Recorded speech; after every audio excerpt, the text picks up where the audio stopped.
Film जगत का चमकता सितारा अब हमारे बीच नहीं रहा। जी हाँ, धर्मेंद्र जी अब हमारे बीच नहीं रहे। उनकी आत्मा की शांति के लिए मैं ईश्वर से प्रार्थना करती हूँ। सायरा बानो जी ने धर्मेंद्र जी के बारे में एक हैरान करने वाली बात और दिल को दुखा देने वाली बात कही। न्यूज़ 18 से हुई बातचीत में सायरा जी ने रोते हुए कहा कि उन्हें यकीन नहीं हुआ कि धर्मेंद्र जी की मृत्यु हो गई है।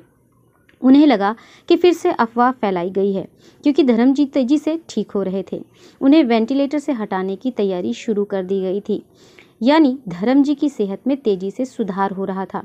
मगर आज धर्म जी की मृत्यु हो गई। धर्म जी की मौत ने सायरा बानो जी को बहुत दुख दिया है। सायरा जी धर्म जी के साथ कई फिल्मों में काम कर चुकी हैं और धर्म जी उनके लिए परिवार के सदस्य की तरह थे। सायरा जी ने कहा कि धर्म बहुत हैंडसम, बेहद खूबसूरत व्यक्तित्व वाले जिंदा दिल इंसान थे। वो मेरे लिए परिवार जैसे थे। वो ठीक हो रहे थे। धर्मेंद्र जी सायरा जी के पति दिलीप कुमार साहब को बहुत चाहते थे। इनफैक्ट ये दिलीप कुमार जी ही थे जिनकी कोई फिल्म उन्होंने जीवन में पहली बार देखी थी, और वो फिल्म थी 1948 की शहीद, जिसमें दिलीप साहब के अपोजिट कामिनी कौशल जी थी। कुछ दिन पहले ही कामिनी कौशल जी भी इस दुनिया से चली गई। शहीद फिल्म देखने के बाद से ही धर्मेंद्र जी दिलीप कुमार साहब के फ़ैन हो गए थे और उनके जैसे फिल्म स्टार बनने का ख्वाब देखने लगे थे और मुंबई आए थे।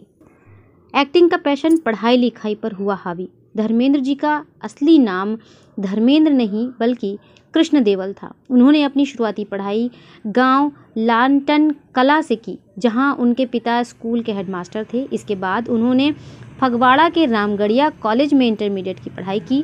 12वीं के बाद वे आगे पढ़ना चाहते थे, लेकिन एक्टिंग का जुनून इतना हावी हुआ कि पढ़ाई छोड़ दी और सपने लेकर मुंबई की तरफ निकल पड़े।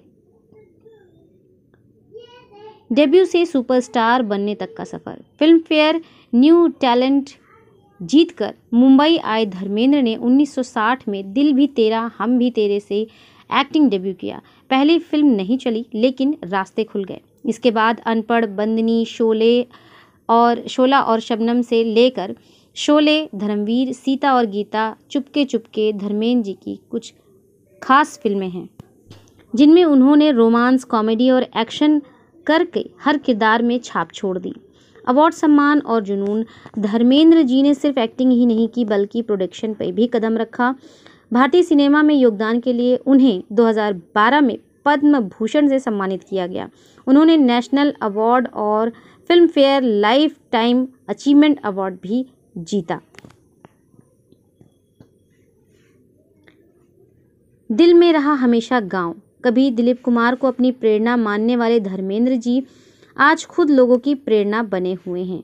पंजाब के छोटे से गांव सहनवाल में जन्मे धर्मेंद्र जी ने बिना गॉडफादर और बिना किसी सपोर्ट के फिल्म इंडस्ट्री में अपनी जगह बनाई, और देसी मिट्टी की खुशबू और सादगी उनकी मेहनत से ही उन्हें हीमैन बनाया। मुंबई छोड़कर रहते थे गांव में। 89 ईयर्स के धर्मेंद्र जी की पसंद उनके खेत, मिट्टी, पौधे और देसी ज़िंदगी थी। शायद यही वजह थी कि मुंबई की चकाचौंध से दूर वो अपने फार्म हाउस पर रहते थे, जहां वो खुद खेती करते थे। हेमा मालिनी जी की और धर्मेंद्र जी की शादी के 45 साल बाद ये जोड़ी टूट गई। ईश्वर धर्मेंद्र जी की आत्मा को शांति दे और उनके परिवार को इस दुख के समय में हिम्मत दे।